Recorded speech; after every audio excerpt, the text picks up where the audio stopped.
বছর খানেক আগে চিত্রনায়ক শরীফুল রাজের ফেসবুক আইডি থেকে অভিনেত্রী তানজিন তিশা ও সুনেরা বিনতে কামালের আপত্তিকর কিছু ভিডিও প্রকাশ হয়। পুরো ঘটনায় দেশজুড়ে ব্যাপক আলোচনার সৃষ্টি হয়।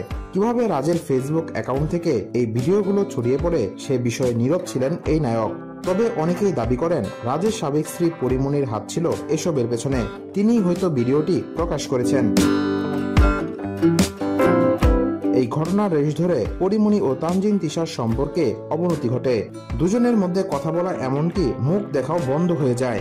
তবে সম্প্রতি রাজধানীর এক 5 তারকা হোটেলে আয়োজিত অনুষ্ঠানে একত্রিত হয়েছিলেন এই দুই অভিনেত্রী। চিত্রনায়ক শাকিব খানের সঙ্গে দুজনেই হেঁটেছেন এক মঞ্চে।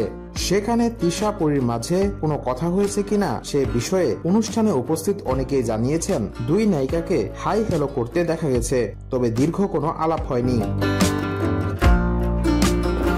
বিষয়টি নিয়ে একটি সংবাদ মাধ্যমে কথা বলেছেন তানজিন তিশা, যেখানে তিনি জানিয়েছেন পরিমণি বিগত দিনে যেভাবে অপদস্থ করেছেন তা ভুলে যাননি। এই অভিনেত্রী বলেন তার সঙ্গে দ্বন্দ্ব মিটমাটের কিছু নেই, তার সঙ্গে কথা বলারও দরকার নেই। সে বিগত দিনে আমাদেরকে যেভাবে অপদস্থ করেছে তা ভোলার নয়।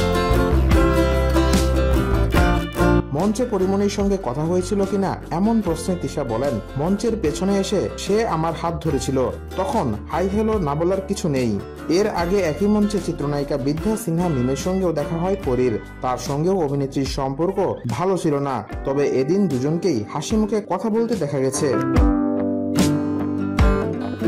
এই বিষয়ে মিম বলেন, অনুষ্ঠানে হঠাৎ করে এসেই পরি আমাকে জড়িয়ে ধরে, এরপর পূর্বের সব ঘটনা ভুলে যেতে অনুরোধ করে। সবকিছুর জন্য সরি বলছিল, মানুষ মাত্রই তো ভুল হয়, তাই আমিও ক্ষমা করে দিয়েছি।